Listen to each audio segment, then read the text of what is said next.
Իսրայելի հարվածի հետևանքով զոհվել են մի շարք բարձրաստիճան այրեր, հայտնում է Թասնիմ լրատվական գործակալությունը։ Իսլամական հեղափոխության պահապանների կորպուսի հրամանատար Հոսեյն Սալամին, միջուկային գիտնականներ, Ազատ իսլամական համալսարանի նախագահ Մոհամմեդ Մեհդի Թեհրանչին և Իրանի ատոմային էներգիայի կազմակերպության նախկին ղեկավար Ֆերեյդուն Աբասին։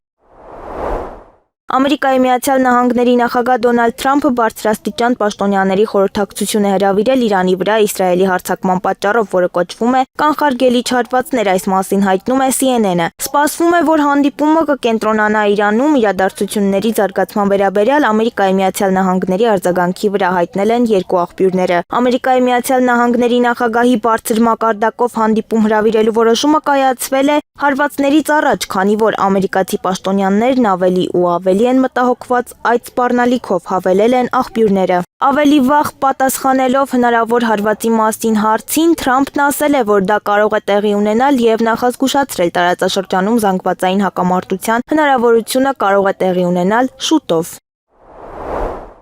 Ամերիկայի Միացյալ Նահանգների նախագահ Դոնալդ Թրամփը խոստացել է, որ երկիրը կպաշտպանի Իսրայելին Իրանի պատասխան հարձակման դեպքում, հաղորդում է Fox News-ը։ Ես նախապես գիտեի Իսրայելի կողմից հարվածներ հասցնելու ծրագրի մասին, սակայն Վաշինգտոնը ոչ մի կերպ ներգրավված չէր, ռազմական առումով ընդգծել է քաղաքական գործիչը։ Դրա հետ մեկտեղ պետության ղեկավարը հույս է հայտնել, որ տեղի ունեցածից հետո Իրանը կվերադառնա միջուկային գործարքի շուրջ բանակցությունների սեղանի շուրջ։ Իսրայելի վարչապետ Բենյամին Նեթանյահուի խոսքով, երկիրը հարված է հասցրել Իրանի միջուկային հարստացման ծրագրի սրտին։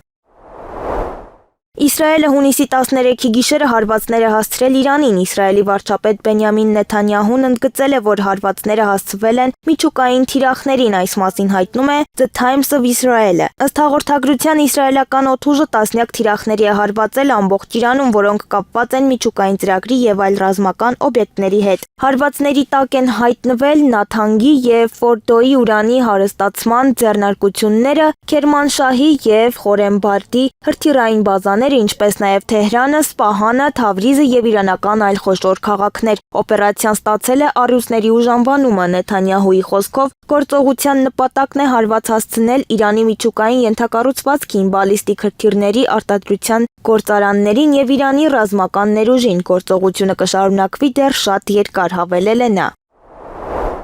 Իսրայելի պաշտպանության նախարար Իսրայել Կացը և Իսրայելի պաշտպանության բանակը հայտարարել են համազգային արտակարգ դրություն մտցնելու մասին, հայտնում է The Jerusalem Post-ը։ Ըստ Իսրայելի պաշտպանության բանակի, ժամը գիշերվա 3-ից ամբողջ երկրում արգելված են զանգվածային հավաքները, դադարեցվել է ուսումնական հաստատությունների գործունեությունը և սահմանափակվել է ձեռնարկությունների աշխատանքը։ Բացառությամբ կենսապահովման օբյեկտների, բնակչությունը պետք է առաջնորդվի թիկունքի հրամանատարության պաշտոնական ռեսուրսներում հրապարակված հրահանգներով։